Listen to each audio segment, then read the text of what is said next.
Hi, welcome to Home Lead. ನಾನು ಇವತ್ತು ಒಂದು ಸ್ನ್ಯಾಕ್ಸ್ ರೆಸಿಪಿನ ಮಾಡ್ತಾಯಿದ್ದೀನಿ. ಇದು ಪೊಟ್ಯಾಟೋಯಿಂದ ಮಾಡ್ಕೊಳ್ಳುವಂಥ ಒಂದು ಸ್ನ್ಯಾಕ್ಸು.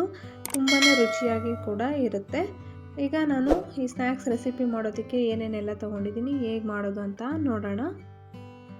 4 ಪೊಟ್ಯಾಟೋನ ತೊಗೊಂಡಿದ್ದೀನಿ. ಈಗ ಪೊಟ್ಯಾಟೋನ ಕಟ್ ಮಾಡ್ಕೊಳ್ಳೋಣ. ಈ ರೀತಿಯಾಗಿ ಚಿಕ್ಕ ಚಿಕ್ಕದಾಗಿ ಕಟ್ ಮಾಡ್ಕೊಳ್ತಾ ಇದ್ದೀನಿ, ಚೆನ್ನಾಗಿ ಬೇಯುತ್ತೆ ಅನ್ನೋದಕ್ಕೋಸ್ಕರ. ಈಗ ಇದನ್ನು ಒಂದು ಪಾತ್ರೆಯಲ್ಲಿ ಸೇರಿಸ್ಕೊಳ್ಳೋಣ. ಸೇರಿಸ್ಕೊಂಡ ನಂತರ ಇದನ್ನು ಬೇಯೋದಕ್ಕೆ ಇಡೋಣ. ಈಗ ಆಲೂಗಡ್ಡೆ ಬೆಂದಿದೆ, ಒಂದು ಬೇರೆ ಪಾತ್ರೆಯಲ್ಲಿ ಎತ್ತಿಟ್ಕೊಂಡಿದ್ದೀನಿ. ಈಗ ಇದನ್ನು ನೀಟಾಗಿ ಸ್ಮ್ಯಾಶ್ ಮಾಡ್ಕೊಳ್ಬೇಕು.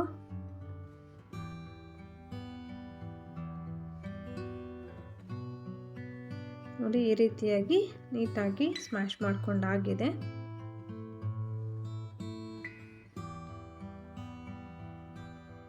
ಈಗ ಇದಕ್ಕೆ ನಾನು ಉಪ್ಪನ್ನು ಸೇರಿಸ್ಕೊಳ್ತಾ ಇದ್ದೀನಿ. ಹಾಗೆ ಸ್ವಲ್ಪ ಅಚ್ಚ ಖಾರದ ಪುಡಿನ ಸೇರಿಸ್ಕೊಳ್ತಾ ಇದ್ದೀನಿ.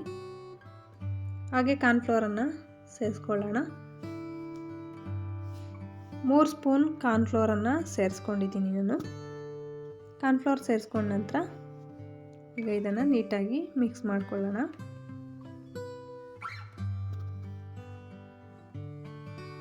ನೋಡಿ, ಈ ರೀತಿಯಾಗಿ ಗಟ್ಟಿಗೆ ಚಪಾತಿ ಹಿಟ್ಟಿನ ಅದಕ್ಕೆ ಬರಬೇಕು, ಆ ರೀತಿ ಕಲಿಸ್ಕೊಂಡಿದ್ದೀನಿ.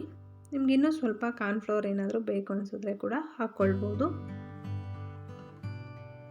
ಈಗ ಸ್ಟವ್ ಮೇಲೆ ಒಂದು ಕಡಾಯನ್ನು ಇಟ್ಕೊಂಡಿದ್ದೀನಿ. ಅದಕ್ಕೆ ಎಣ್ಣೆನ ಸೇರಿಸ್ಕೊಳ್ತಾ ಇದ್ದೀನಿ. ಈಗ ಎಣ್ಣೆನ ಕಾಯೋದಕ್ಕೆ ಬಿಡೋಣ. ಈಗ ನಾವು ಈ ಹಿಟ್ಟನ್ನು ನಮಗೆ ಯಾವ ರೀತಿಯಾಗಿ ಎಷ್ಟೆಷ್ಟು ಬೇಕೋ ಅಷ್ಟು ತಗೊಂಡು ಚಿಕ್ಕ ಚಿಕ್ಕ ಉಂಡೆಗಳನ್ನಾಗಿ ಮಾಡಿಕೊಳ್ಬೇಕು. ಈ ರೀತಿಯಾಗಿ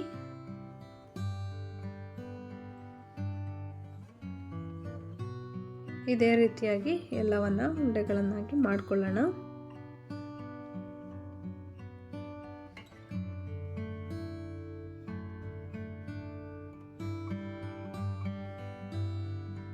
ನೋಡಿ, ಈ ರೀತಿಯಾಗಿ ಮಾಡಿಟ್ಕೊಂಡಿದ್ದೀನಿ ಎಲ್ಲವನ್ನು.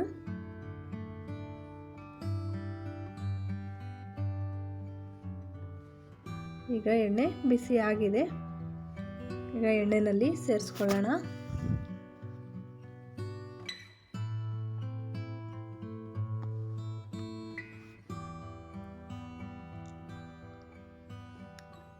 ನೋಡಿ, ಈ ರೀತಿಯಾಗಿ ಗೋಲ್ಡನ್ ಬ್ರೌನ್ ಕಲರ್ ಬರೋವರೆಗೂ ಚೆನ್ನಾಗಿ ಫ್ರೈ ಮಾಡ್ಕೊಳ್ಬೇಕು.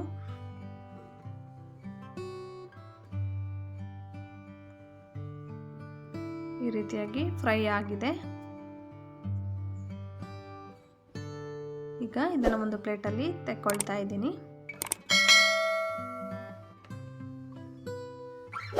ನೋಡಿ, ರೆಡಿ ಆಗಿದೆ ಪೊಟ್ಯಾಟೊ ಸ್ನ್ಯಾಕ್ಸ್ ರೆಸಿಪಿ. ತುಂಬಾ ರುಚಿಯಾಗಿರುತ್ತೆ, ಭಾಳ ಈಸಿಯಾಗಿ ಮಾಡ್ಕೊಳ್ಬೋದು. ನೀವು ಒಮ್ಮೆ ಮನೆಯಲ್ಲಿ ಟ್ರೈ ಮಾಡಿ ಹೇಗಿತ್ತು ಅಂತ ಕಮೆಂಟ್ಸಲ್ಲಿ ತಿಳಿಸಿ. Thank you for watching.